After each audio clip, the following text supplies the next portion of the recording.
Hello friends welcome to our coaching centre आपनालोके যদি এইটো চ্যানেলত নতুনকৈ আহিছে তেনেহলে চ্যানেলটো সাবস্ক্রাইব কৰিব সক এডিআৰই ফুল আনসাৰ কি আজি হৈ যোৱা এক্সামৰ আনসাৰ কি আপোনালোকৰ কাৰণে লৈ আহিছো আপোনালোকে আনসাৰ বিলাক মিলাই লব আপোনালোকৰ কিমানটা শুদ্ধ হল সেইখিনি চাব সক এবিলাক আনসাৰ ডাইৰেক্ট আনি দিছো টকলাই চাহ গৱেষণা কেন্দ্ৰ ক'ত অৱস্থিত এইটো কোৱেশ্চন আহিছিল ইয়াৰ আনসাৰটো যোৰহাট যে যোৰহাট লিখিছে তেওঁৰ আনসাৰটো শুদ্ধ হৈছে ওকে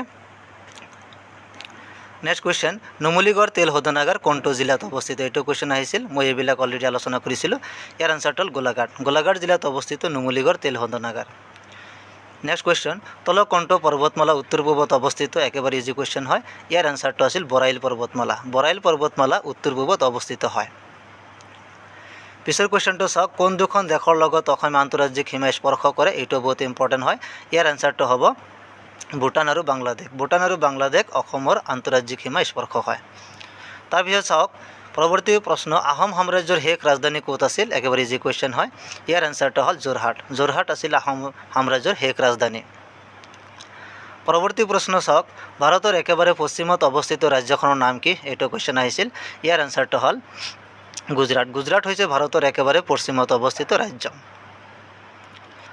পৰৱৰ্তী প্ৰশ্ন কোনখন গ্ৰন্থ পদ্মশ্ৰী ৰংবং তেৰাঙ্গে ৰচনা কৰিছে ৰংবং তেৰাঙ্গে ৰচনা কৰা গ্ৰন্থকৰ নাম হৈছে ৰংমিলিৰ হাঁহি পৰৱৰ্তী প্ৰশ্ন শ্ৰীমন্ত শংকৰদেৱ বুঢ়ী আইতাকৰ নাম কি আছিল একেবাৰে ইজি क्वेश्चन আপোনালোকে মিলাই চাওক ইয়াৰ আনসাৰটো হ'ল খেৰহুতি পৰৱৰ্তী প্ৰশ্ন ৰঞ্জু হাজৰিকা প্ৰকৃত নাম কি ৰঞ্জু হাজৰিকা প্ৰকৃত নাম ইয়াৰ আনসাৰটো হ'ল কুমুদ চন্দ্ৰ হাজৰিকা পৰৱৰ্তী প্ৰশ্ন দ্য অপোজিট ৱাৰ্ড অফ ফ্ৰেণ্ডৰ অপোজিট অৰ্থাৎ বিপৰীত অৰ্থ শব্দটো লিখিব লাগে ইয়াৰ আনসাৰটো হ'ল ফো পৰৱৰ্তী প্ৰশ্ন দ্য এন্টোনিম অফ সৰৰ কি কৰিব লাগে বিপৰীত এন্টোনিম বিপৰীত শব্দ লিখিব লাগে ইয়াৰ আনসাৰটো হ'ল জয় পৰৱৰ্তী প্ৰশ্ন which of the following word is an example of প্ৰোনাউনৰ এক্সাম্পল লিখিব লাগে অপচনবিলাক আমি লোৱা নাই জাস্ট এনসাৰটো লৈছো এনসাৰ হ'ব দে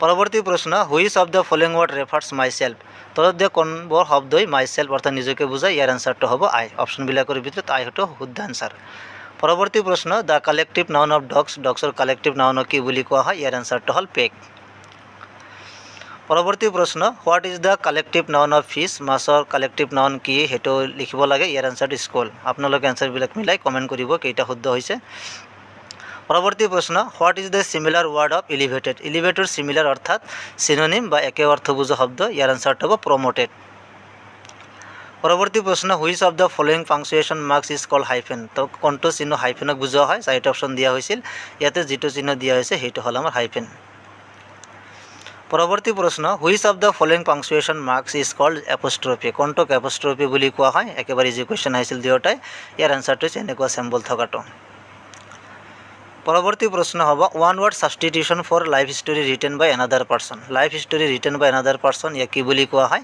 বায়োগ্ৰাফি বুলি কোৱা হয়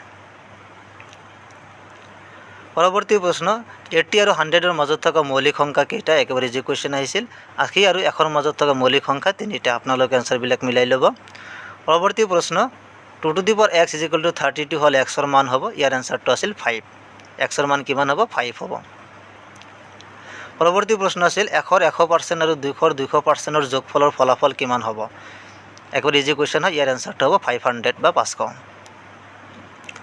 পৰৱৰ্তী প্ৰশ্ন আছিল ৰোমান সংখ্যা xci ৰ দশমিক সংখ্যাটো হৈছে ইয়াৰ আনসাৰটো হ'ব 91 পৰৱৰ্তী প্ৰশ্ন কাঞ্চীপুৰম শাৰী কোনটো ৰাজ্যত উৎপাদন কৰা হয় ইয়াৰ আনসাৰটো আছিল তামিলনাডু ৰাজ্যত কাঞ্চীপুৰম শাৰীটো কি কৰা হয় উৎপাদন কৰা হয় পৰৱৰ্তী প্ৰশ্ন ডায়মণ্ড লীগ কোনটো খেলৰ লগত জড়িত ইয়াৰ আনসাৰটো হ'ল এথলেটিক্সৰ লগত ডায়মণ্ড লীগ জড়িত পৰৱৰ্তী প্ৰশ্ন ৰূপৰ ৰাসায়নিক সংকেত কি সায়েন্সৰ হয় একেবাৰে ইজি क्वेश्चन আহিছিল ইয়াৰ আনসাৰটো হ'ল সিলভাৰ Ag পৰৱৰ্তী প্ৰশ্ন অমিলটো বাছি উলিয়াব লাগে ইয়াতে কেইটামান ষ্টেটমেন্ট বাক্য দিয়া হৈছিল ইয়াৰ আনসাৰটো হ'ব মালদ্বীপ কেন্দ্ৰীয় শাসিত অঞ্চল নহয় এটো ভাৰতৰ কেন্দ্ৰীয় শাসিত অঞ্চল নহয় পৰৱৰ্তী প্ৰশ্ন ৰাজ্যসভাৰ অধ্যক্ষ কোন হয় ইয়াৰ আনসাৰটো ভাইস প্ৰেসিডেন্ট বা উপৰাষ্ট্ৰপতি পৰৱৰ্তী প্ৰশ্ন সংবিধানৰ উপাদান নহয় কিছুমান অপচন দিয়া আছিল তাৰে ভিতৰত কোনটো সংবিধান উপাদান নহয় আনসাৰটো হ'ব ৰাষ্ট্ৰীয় নিৰ্দেশনাত্মক অধিকাৰ পৰৱৰ্তী প্ৰশ্ন, ভাৰতৰ উপৰাষ্ট্ৰপতি কোন? এইটো 2024 চনৰ 1 জানুৱাৰী তাৰিখৰ মতে ইয়াৰ এনচাৰটো হ'ব জগদীশ ধনখেৰ। পৰৱৰ্তী প্ৰশ্ন, এটা পদাৰ্থৰ pHৰ মান 5.0 হ'লে পদাৰ্থটো হ'ব। pHৰ মান দি আছে 5.0, পদাৰ্থটো হ'ব কি আম্লিক প্ৰকৃতিৰ। পৰৱৰ্তী প্ৰশ্ন আছিল মুদ্ৰাৰ ক্ৰমাগত বৃদ্ধিকে কি বুলি কোৱা হয়? এইটো উলিয়াব লাগে। ইয়াৰ এনচাৰটো হ'ল মুদ্ৰাস্ফীতি। আপোনালোকে অপশ্যনবিলাক মিলাই চাব। পৰৱৰ্তী প্ৰশ্ন, তলৰ কোনটো দক্ষিণ আমেৰিকাৰ পৰ্বতমালা? দক্ষিণ আমেৰিকাৰ পৰ্বতমালাৰ উদাহৰণটো কি হ'ব? এণ্ডিছ। এণ্ডিছ পৰ্বতমালা হৈছে দক্ষিণ আমেৰিকাৰ পৰ্বতমালা।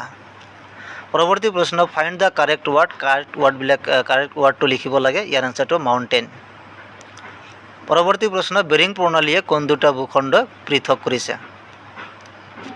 ইয়াৰ এনচাৰটো ৰাছিয়া আৰু আলাস্কা। বেৰিং প্ৰণালীয়ে ৰাছিয়া আৰু আলাস্কা কি কৰিছে? পৃথক কৰিছে। পৰৱৰ্তী প্ৰশ্ন, প্ৰাণীৰ কোষৰ শক্তিৰ উৎস বুলি কোনটো কোৱা হয়? শক্তিৰ উৎস এইটো হ'ব মাইটকণ্ড্ৰিয়া। এনচাৰটো কি হ'ব? মাইটকণ্ড্ৰিয়া। পৰৱৰ্তী প্ৰশ্ন, আমেৰিকাৰ ৰাষ্ট্ৰপতি কোন? 1 জানুৱাৰী 2024 তাৰিখৰ অনুযায়ী আমেৰিকাৰ ৰাষ্ট্ৰপতি কি হ'ব? Joe Biden. পৰৱৰ্তী প্ৰশ্ন, বিমান এটা চেন্নাইৰ পৰা গুৱাহাটীলৈকে আহি আছে। বিমানখন কোনটো দিশৰ পৰা আহি আছে? অ'কে, চেন্নাইৰ পৰা গুৱাহাটীলৈ আহি আছে। বিমানখন কোনটো দিশৰ পৰা, অৰ্থাৎ ডাইৰেকশ্যনটো কি হ'ব? দক্ষিণৰ পৰা পূবলৈ।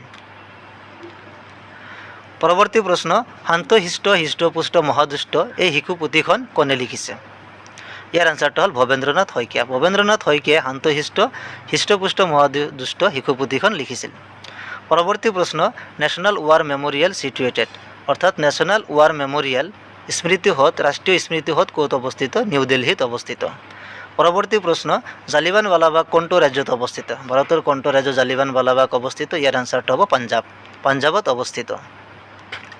পৰৱৰ্তী প্ৰশ্ন, আজি ৰবিবাৰ হ'লে 92 অৰ্থাৎ 92 দিনৰ পিছৰ দিনটো কি হ'ব? ইয়াৰ এনচাৰটো হ'ব সোমবাৰ।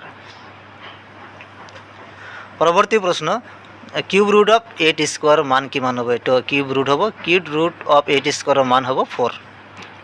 পৰৱৰ্তী প্ৰশ্ন, মহীশূৰৰ সিংহ বুলি কাক কোৱা হয়? মহীশূৰৰ সিংহ বুলি কোন জনাজাত আছিল? ইয়াৰ এনচাৰটো হ'ব টিপু চুলতান। পৰৱৰ্তী প্ৰশ্ন এটা আহিছিল, চাৰ্কেল জিঅ'মেট্ৰি পোৱেট্ৰিৰ লগত কোনটো সম্পৰ্কিত হ'ব? এইটো হ'ব লিটাৰেচাৰ বা ভাষা। পৰৱৰ্তী প্ৰশ্ন, কুল্লু দশৰা কোনটো ৰাজ্যৰ উৎসৱ হয়? কুল্লু দশৰা কোনটো ৰাজ্য, সেইটো উলিয়াব লাগে। এনচাৰটো হ'ল হিমাচল প্ৰদেশ। পৰৱৰ্তী প্ৰশ্ন, নীতি আয়োগৰ অধ্যক্ষ কোন হয়? নীতি আয়োগৰ অধ্যক্ষ ক'ব লাগে। ইয়াৰ এনচাৰটো প্ৰধানমন্ত্ৰী। প্ৰধানমন্ত্ৰী হৈছে নীতি আয়োগৰ অধ্যক্ষ। পৰৱৰ্তী প্ৰশ্ন, what is the opposite of cheap? চিপৰ অপজিট অৰ্থ শব্দটো উলিয়াব লাগে। ইয়াৰ এনচাৰ এক্সপেঞ্চিভ। এক্সপেঞ্চিভ হৈছে চিপৰ অপজিট ৱাৰ্ড। পৰৱৰ্তী প্ৰশ্ন, চিমিলাৰ ৱাৰ্ড অফ ফিউৰিয়াছ। ফিউৰিয়াছৰ চিমিলাৰ ৱাৰ্ড অৰ্থাৎ একে অৰ্থ বুজোৱা শব্দটো বাছি উলিয়াব লাগে। ইয়াৰ এনচাৰটো হ'ব এংগ্ৰি। পৰৱৰ্তী প্ৰশ্ন, ভাৰতৰ ৰাষ্ট্ৰপতি কোনে শপত কৰোৱায়? ইম্পৰ্টেণ্ট কুৱেশ্যন, এইটো একেবাৰে ইজি আছিল। ইয়াৰ এনচাৰটো হ'ব উচ্চতম ন্যায়ালয়ৰ মুখ্য ন্যায়াধীশ। উচ্চতম ন্যায়ালয়ৰ মুখ্য দিয়াকে ভাৰতৰ ৰাষ্ট্ৰপতিক শপত কৰোৱায়। পৰৱৰ্তী প্ৰশ্ন, 1 ঘনমিটাৰ আয়তনৰ এটা ঘনকৰ পৰা 1 ঘন চেণ্টিমিটাৰ আয়তনৰ কিমানটা ঘনক কাটি উলিয়াব পৰা যাব? ঠিক এনেকুৱা কুৱেশ্যন আহিছিল। কুৱেশ্যনটো অলপ বেলেগ হ'ব পাৰে, কিন্তু এনেকুৱা চেম ভেলু দিয়া হৈছিল। ইয়াৰ এনচাৰটো হ'ব 10 লাখ। 1ৰ পিছত 6টা 0 থকাটো হ'ব। পৰৱৰ্তী প্ৰশ্ন, তলৰ কোনটো আমেৰিকাৰ এটা দ্বীপৰাজ্য হয়? আমেৰিকাৰ দ্বীপৰাজ্যটো বাছি উলিয়াব লাগে। ইয়াৰ এনচাৰটো আছিল হাৱাই। হাৱাই হৈছে আমেৰিকাৰ এখন দ্বীপৰাজ্য। পৰৱৰ্তী প্ৰশ্ন আছিল, ডে NRLM-ত যিটো যোজনা আঁচনি আছে, ইয়াতে ডেৰ অৰ্থটো কি? দীনদয়াল অন্ত্যোদয়া যোজনা। ইয়াৰ অৰ্থটো হ'ল দীনদয়াল অন্ত্যোদয়া যোজনা। পৰৱৰ্তী প্ৰশ্ন, গ্ৰীণলেণ্ড কোনটো দেশৰ অংশ? গ্ৰীণলেণ্ড পৃথিৱীৰ বৃহত্তম দ্বীপ। এই গ্ৰীণলেণ্ডটো কোনটো দেশৰ অংশ হয়? এইটো ডেনমাৰ্কৰ অংশ হয়। পৰৱৰ্তী প্ৰশ্ন, কোনটো মহাদেশৰ মাজেৰে বিষুৱ ৰেখা, মকৰ ক্ৰান্তি ৰেখা আৰু কৰ্কট ক্ৰান্তি ৰেখা পাৰ হৈ গৈছে? ইয়াৰ এনচাৰটো হ'ব আফ্ৰিকা মহাদেশৰ মাজেৰে। পৰৱৰ্তী প্ৰশ্ন, তানিয়া আৰু নয়নমণি শইকীয়া কোনটো খেলৰ লগত জড়িত হয়? ইয়াৰ এনচাৰটো হ'ব লন বলৰ লগত জড়িত হয়। ইয়াৰ পাৰ্ট আৰু এটা পাৰ্ট আপোনালোকৰ কাৰণে লৈ আহিম। আপোনালোকে চেনেলটোক ছাবস্ক্ৰাইব কৰি ৰাখিব।